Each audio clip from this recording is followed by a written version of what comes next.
guys, peace and blessings, peace and blessings. Today is Sunday, oh my God, sorry, Saturday, March the 9th, and pretty busy today, working on the crowns of beautiful women. I was just looking at my Facebook. Look, you know what? One thing I do like about Facebook is if you have posted something that was very meaningful to you, and I do a lot of writing to encourage myself. And this posting came up today, which was so perfect. What I needed to hear for myself.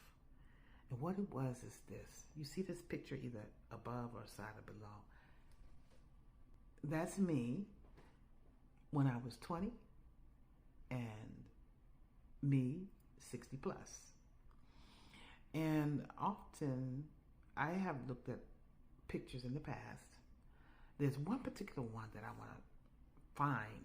It shows me with my cornrows, and I have my hands on my hip, and you couldn't tell me nothing.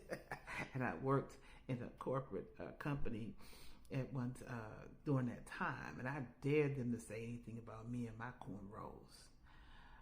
But most significantly is, and I'm talking to my sisters over 50, for example. Look, get out a picture of yourself when you were in your 20s. Look at that picture. Talk to her. Tap into how you were feeling at that time. Because every time I see my pictures, when I was younger, I remember how I felt. I remember I was an extreme introvert. I'm an introverted or extroverted introvert, but I was more into, I was always thinking and I was always inward, So I want to share with you this dynamic writing that's important to me, and it might activate some of you to do a writing from the heart. And what it is in the present moment where you are, you're writing from when you were in your 20s, how you felt. That's one letter. Then you're writing from your present moment to your 20-year-old self. What would you say? And then there's a writing from the 20-year-old self, the present self, to our future self. What would we say? What would you say now to your 20-year-old self? Huh?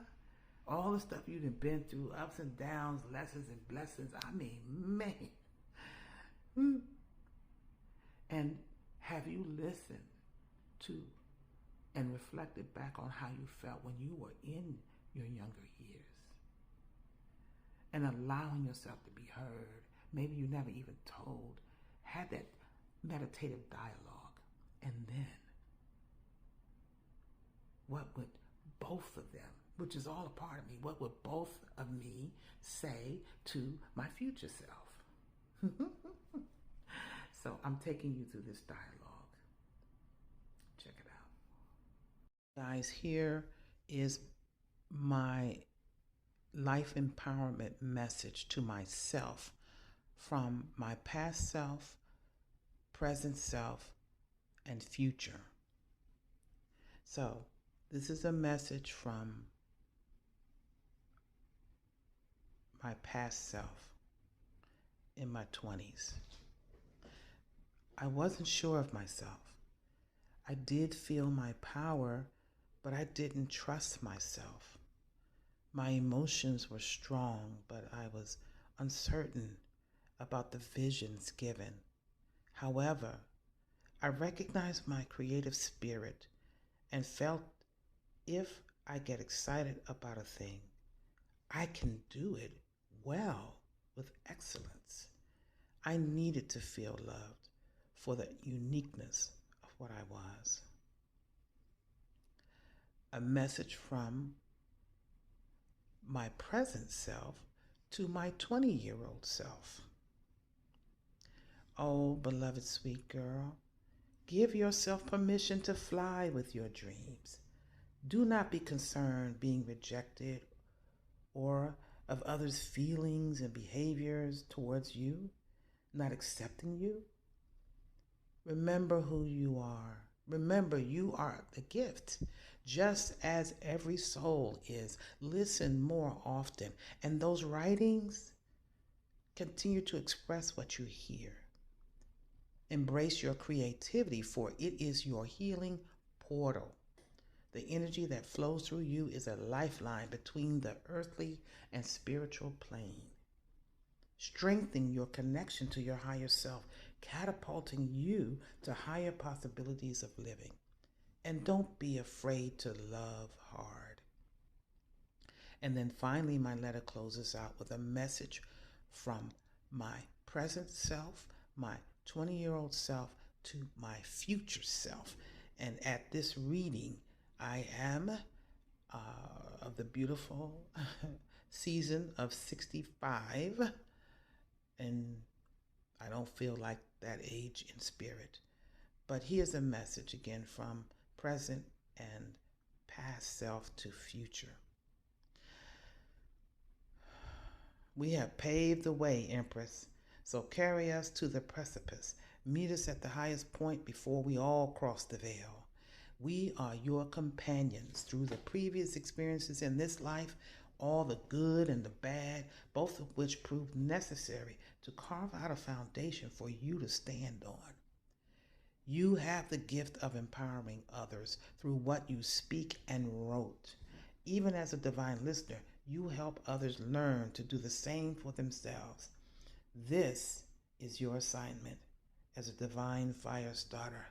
So now stand on our shoulders and be lifted up so that you can see over the horizon into the sweetest life that awaits you, we, and us.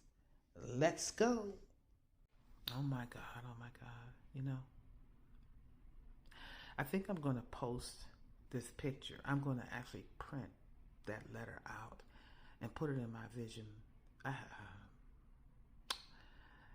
try to get a journal, a big one, for every year. Moving forward, that's what I'm doing. Instead of having a vision wall, I just want to have a vision album, you know, that I can pick up and open at any time. But I want to have it documented, you know, so that in the years to come, you know, I can continue to look through the album. You know, we're in a digital world. I get it. Everything is on, you know, on the phone, in a cloud. I'm like, where is the cloud? You know what I'm saying? But technology changed. I like tangible, you know, so I'm going to be creating my vision album physically that I can continue to open up and write in and add things and, you know. But anyway, consider trying this exercise out.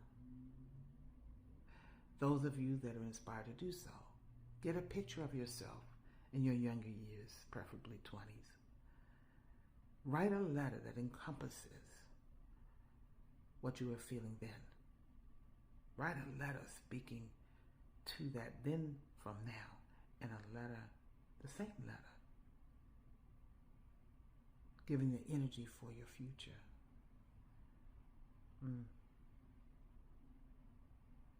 Peace and blessings.